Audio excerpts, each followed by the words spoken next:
Selamat datang di channel Febi72, channel yang mengulas alur cerita film dari awal hingga akhir. Video ini adalah ulasan perdana kami. Bagi sahabat-sahabat yang senang dengan channel kami, silakan tekan tombol subscribe, like, comment, dan share agar kami dapat terus mengembangkan channel ini. Film perdana yang akan diulas channel Febi72 yaitu berjudul 22 Juli. Film ini diperankan oleh Anders Danielsen Lee sebagai Anders Behring Breivik, Jonas Strand Gravli sebagai Filjar Hansen, John Øygarden sebagai Gerle Pestat, dan Ola G. Forssell sebagai Perdana Menteri Jens Stoltenberg. Film ini disutradarai oleh Paul Greengrass. Film menceritakan kisah nyata pemberontakan yang dilakukan oleh Breivik terhadap pemerintah Norwegia pada tanggal 22 Juli 2011. Film juga menceritakan perjuangan korban teror yang dilakukan Breivik menuntut keadilan. Breivik berdalih banyak dukungan atas perbuatan dilakukannya sehingga merasa tenang menjalani proses hukum. Sikap Breivik itu membuat para korban bersatu melawannya untuk mendapatkan hukuman yang setimpal di persidangan. Berikut rangkuman alur cerita film 22 Juli. Film dimulai dengan scene menampilkan seorang pria yang berada di pertanian Falstua, wilayah timur kota Oslo, pada tanggal 21 Juli 2011 yang sedang meracik bahan peledak. Diketahui pria tersebut bernama Anders Behring Breivik. Pada saat yang sama di Pulau Utoya terletak di wilayah barat kota Oslo, sekelompok remaja sedang mempersiapkan perkemahan musim panas AUF. AUF adalah Partai Buruh Muda atau kader muda Partai Buruh Norwegia. Scene kembali menampilkan Breivik yang telah selesai meracik bahan peledak, menyiapkan senjata yang selanjutnya dibawa menuju kota Oslo. Di perkemahan, Filjar, salah satu remaja yang ikut dalam perkemahan bersama teman-temannya bergembira menikmati malam bersama-sama. Selanjutnya, scene menampilkan Perdana Menteri Norwegia yang berada di kantornya sedang mempersiapkan agenda salah satu kunjungannya ke perkemahan musim panas AUF. Malam hari di perkemahan, peserta kemah mengitari api unggun, menyanyikan lagu dan melewati malam dengan penuh kebersamaan. Scene terlihat menampilkan Breivik, pemuda yang tadi meracik bom, telah sampai di pusat kota Oslo. Ia sampai di rumahnya, diketahui ia tinggal bersama ibunya. Tibalah hari di mana Breivik menjalankan aksinya. Film menampilkan latar waktu 22 Juli 2011. Di hari yang sama, di perkemahan peserta mengikuti kegiatan pertama mereka. Monica yang memimpin jalannya seminar meminta Filjar untuk menunjukkan kemampuannya jika Filjar nanti menjadi Perdana Menteri Norwegia. Scene selanjutnya menampilkan Breivik sedang menulis sebuah pesan yang berisi dokumen deklarasi kemerdekaan Eropa yang ditujukan kepada semua orang dengan subjek "Anggap ini hadiahku". Setelah itu, untuk menyamarkan identitas dalam menjalankan aksinya, Breivik memakai seragam polisi. Menuju kantor Perdana Menteri Pusat Pemerintahan Kota Oslo, Breivik memakai mobil van putih yang di dalamnya berisi bahan peledak. Sesampainya, ia memarkirkan kendaraan tersebut di belakang gedung kantor Perdana Menteri, membakar sebuah bom, lalu turun dari mobil. Security yang curiga dengan aksi Breivik mencoba mengecek plat mobil tersebut untuk mengetahui pemiliknya. Beberapa saat kemudian, bom meledak, membuat seluruh warga kota berhamburan dan panik. Di jalan, Breivik memantau perkembangan berita yang melaporkan ledakan hebat yang terjadi. Menghindari mobil yang telah disiapkannya menuju Pulau Utoya. Mendengar informasi ledakan, aktivitas perkemahan di Pulau Utoya dihentikan karena sebagian besar orang tua dari remaja yang berkemah bekerja di wilayah bom tersebut meledak dan meminta para remaja beserta kemah memastikan keadaan orang tua mereka. Sesampainya di pelabuhan penyeberangan menuju Pulau Utoya, Breivik mengelabui petugas penyeberangan dan panitia perkemahan dengan identitasnya sebagai polisi. Breivik berdalih akan memberikan arahan tentang bom.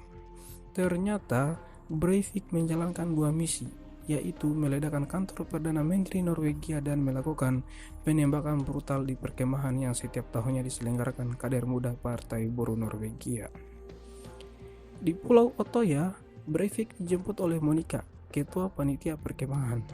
Breivik terlihat sangat matang mempersiapkan aksinya. Monica tak curiga sedikit pun dengan kehadiran Breivik. Sesampainya di Pulau Utoya, Monica dan Breivik disambut oleh Torben Bernsten, kepala keamanan di Pulau Utoya. Merasa ada yang aneh karena Breivik sebagai polisi yang datang mengamankan Pulau Utoya hanya sendirian. Selanjutnya Thor memberikan beberapa pertanyaan kepada Breivik dengan menyebutkan beberapa kenalannya di kepolisian. Untuk memastikan secara betul bahwa Breivik adalah seorang polisi, Toron lalu meminta kartu identitas Breivik. Namun, saat mengambil kartu identitas, Breivik mengeluarkan pistolnya dan langsung menembak Monica dan Toron hingga tewas. Mendengar bunyi senjata, peserta perkemahan mulai bertanya tentang apa yang terjadi. Breivik kemudian menuju ke lokasi di mana peserta perkemahan mendirikan tenda lalu mulai membidik satu persatu peserta kemah. Peserta kemah lari berhamburan menyelamatkan diri menuju hutan, namun mereka tidak dapat berbuat banyak. Melihat ada beberapa orang di dalam aula yang digunakan untuk seminar, Breivik lalu masuk dan mengatakan, "Kau akan mati hari ini." Marxis liberal anggota elit dan menembaki semua orang yang berada di dalam aula. Setelah itu, Breivik keluar menuju hutan, lalu mengejar peserta kemah dan kembali melakukan penembakan secara keji dan biadab. Flijar pun tak luput dari bidikan senjata Breivik. Alhasil timah panas bersarang di kedua lengannya. Bokong kanan satu peluru meledak di kepala Flijar yang hampir membuatnya tewas. Sementara di scene lain menunjukkan polisi yang mengetahui penyerangan di Pulau Otoya mulai mengerahkan anggota untuk menghentikan aksi Breivik. Polisi yang sampai di Pulau Otoya langsung menangkap Breivik dan membawanya di ruang interogasi. Di ruang interogasi, Breivik menyebutkan aksinya merupakan aksi militer dan kudeta terhadap pemerintahan yang sedang berjalan. Breivik ingin melakukan negosiasi. Ia menginginkan larangan imigrasi Islam di Norwegia. Breivik mengatakan jika Perdana Menteri menolak negosiasi yang dilakukannya, maka akan ada serangan lain lagi yang akan terjadi. Kepolisian menolak negosiasi yang dilakukan Breivik. Selanjutnya, atas perintah Perdana Menteri, Breivik dibawa ke polisi di pusat kota Oslo. Breivik meminta Geir Lepestad sebagai kuasa hukumnya yang akan mendampingi di pengadilan nanti. Geir Lepestad kaget atas permintaan Breivik sebab seingatnya ia tidak pernah bertemu dengan Breivik. Namun, sebagai praktisi hukum profesional, ia menerimanya. Breivik memilih Lepestad karena kagum melihat kinerja Lepestad 9 tahun sebelumnya dalam menangani kasus neo-Nazi Benjamin Hermansen. Selanjutnya, scene kembali menunjukkan keadaan para korban penembakan di Pulau Otoya. Pulau dipenuhi tangisan para korban yang hampir keseluruhannya mendapatkan tembakan senjata Breivik. Scene juga menampilkan tim dokter yang tengah menangani Flijar dengan luka tembakan di kepalanya. Sementara orang tuanya tidak mengetahui keberadaan Flijar yang telah dibawa di rumah sakit dan hanya menemukan adiknya Torje. Kepada pengacara Lepestad, Breivik mengungkapkan bahwa ia telah memulai perang untuk merebut kendali Norwegia dari wilayah barat. Di Pulau Otoya, suasana dipenuhi tangisan korban penembakan. Teman-teman Virjal, Anders, dan Simon juga tewas terbunuh atas penyerangan yang dilakukan Breivik. Beberapa saat kemudian, pihak rumah sakit menghubungi Ratu Flijar dan mereka pun segera mengunjungi Flijar. Selanjutnya, Singh menampilkan interogasi lanjutan terhadap Breivik yang disaksikan Perdana Menteri Norwegia melalui layar monitor. Di tempat lain, ibu Breivik diinterogasi guna mendapatkan informasi mengenai Breivik. Breivik mengungkapkan dirinya hanya satu sekrup dalam jaringan kesatria Templar yang dinamai dari para kesatria perang salib. Mereka menginginkan Islam keluar dari Eropa. Dalam integrasi, Breivik tidak menyebutkan siapa orang lain yang terlibat dan jenis serangan lanjutan apa yang akan terjadi.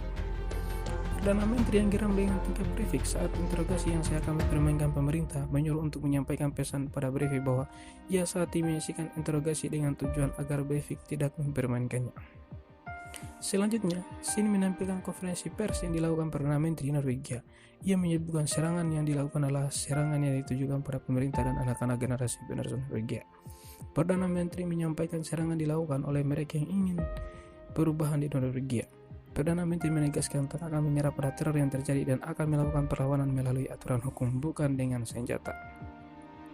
Singkat cerita, film selanjutnya menampilkan scene proses penyelidikan yang dilakukan tim Lepestad dan kawan-kawan sebagai kuasa hukum Breivik. Dimulai dari latar belakang Breivik dari kecil hingga dewasa. Orang tua Breivik berpisah sejak kecil, ayah Breivik memutuskan hubungan dengan anaknya setelah bercerai, dan adik tiri Breivik beremigrasi ke California. Diketahui sampai dewasa Breivik tinggal bersama ibunya di kota Oslo. Di scene lain, Perdana Menteri yang sedang rapat menampilkan keseriusannya meningkatkan pertahanan nasional dengan intelijen pertahanan kepolisian dan memerintahkan untuk melakukan penyelidikan publik tentang apa yang terjadi dan cara menanggapi teror yang terjadi. Film juga menceritakan kisah Virjal yang berjuang untuk sembuh, namun meskipun ia selamat tapi tidak bisa normal seperti sebelumnya. Dokter sudah berjuang semaksimal mungkin untuk mengobati Virjal. Dalam pembelaan yang dilakukan untuk Breivik agar terbebas, tim pengacara mencoba mengimbangkan pembelaan dengan menyatakan bahwa Breivik mengalami penyakit jiwa dan Breivik bersedia atas rencana yang disusun oleh tim pengacara. Persidangan berjalan panas dan membuat korban penyerangan yang dilakukan Breivik geram. Hal itu disebabkan ajuan pembelaan yang dilakukan tim pengacara Breivik yang menyatakan dirinya gila, sehingga tim pengacara korban meminta diadakan pemeriksaan lanjutan dan hakim mengabulkan permohonan kuasa hukum korban. Di sini lain, menampilkan orang tua Virgil yang trauma dengan aksi yang terjadi sehingga mereka memutuskan untuk tidak mengikuti proses persidangan. Mereka sekeluarga pergi ke Svalbard di wilayah utara kota Oslo. Virgil pun juga digambarkan mengalami trauma berat sebab dirinya tidak bisa hidup normal lagi. Selanjutnya, pada Lepestad, Breivik mengatakan ingin mengubah pembelaannya di pengadilan yang menyatakan dirinya gila. Ia mengaku hanya berperan dalam sebuah aksi. Di situ ada pemimpin dan dia hanya sebagai prajurit. Breivik juga meminta untuk diizinkan dapat berbicara di persidangan karena ada saksi yang akan ia minta keterangannya. Breivik menyatakan dengan seperti itu maka ia bisa menang dalam persidangan. Tim pengacara mengikuti keputusan Breivik dan menyusun lagi strategi dari awal untuk menghadapi persidangan. Selanjutnya, Lepestad bertemu dengan salah satu anggota Kesatria Templar, organisasi yang diikuti oleh Breivik. Lepestad memintanya untuk bersaksi membela Breivik di persidangan dan ia menerimanya. Di sisi lain, para korban dan pengacaranya merasa kecewa serta marah dengan keputusan pengadilan yang menyetujui permohonan Breivik mengubah pembelaan dan mengizinkannya dapat berbicara di pengadilan. Mereka akhirnya bersatu dan pengacara meminta semua korban dapat bersaksi di persidangan tentang kejadian penembakan yang mereka alami. Selanjutnya, film menampilkan persidangan terakhir Breivik. Jaksa atau pengacara korban mulai menyampaikan argumen tentang teror yang dilakukan Breivik di kota Oslo dan Pulau Otoya yang menewaskan 77 orang, ratusan luka-luka dan mengalami trauma. Pengacara korban menyatakan Breivik bersalah dan harus menjalani hukuman atas aksi terornya. Selanjutnya, Lepestad selaku pengacara Breivik menyampaikan argumennya. Lepestad tidak membantah kejahatan yang dilakukan Breivik dan menyatakan Breivik tidak dalam kondisi gila dan sadar dalam melakukan aksinya. Selanjutnya, Breivik dipersilakan berbicara. Sebelum memulai, Breivik mengangkat tangan kanannya sebagai penghormatan. Hal tersebut sontak membuat yang hadir di persidangan kaget dengan aksinya. Pernyataannya, Breivik berbicara atas nama rakyat Eropa yang telah dirampas haknya dari etnis, budaya, dan hak teritorial mereka. Breivik menuduh penuntutnya takut atas aksi yang dilakukannya karena melakukan serangan canggih paling spektakuler di Eropa sejak Perang Dunia Kedua. Breivik melakukannya karena Norwegia merupakan Eropa dan Eropa bukan tempatnya demokrasi sungguhan. Ia menyinggung tentang minoritas di wilayah sendiri.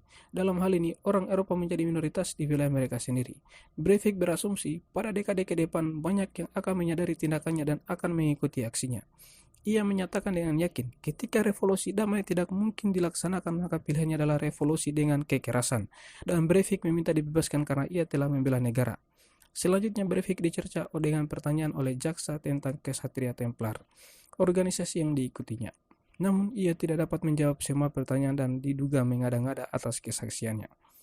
Salah satu anggota Kesatria Templar yang diminta Breivik untuk bersaksi hadir di pengadilan dan memberikan keterangan. Keterangan yang diberikan memberatkan Breivik, yang membuatnya marah dan Breivik tidak dapat berbuat banyak. Tidak ada yang saksi yang bersedia membela Breivik termasuk ibunya. Tibalah di mana momen paling mengharukan dalam film ini terjadi.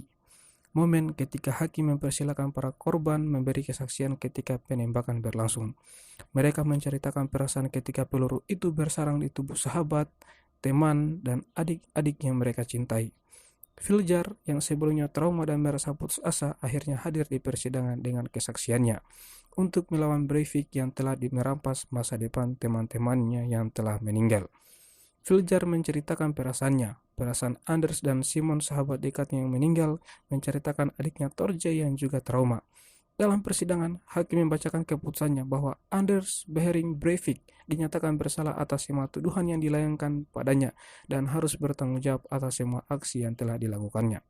Breivik dihukum di ruang isolasi dalam waktu tak terbatas selama dia tetap menjadi ancaman masyarakat.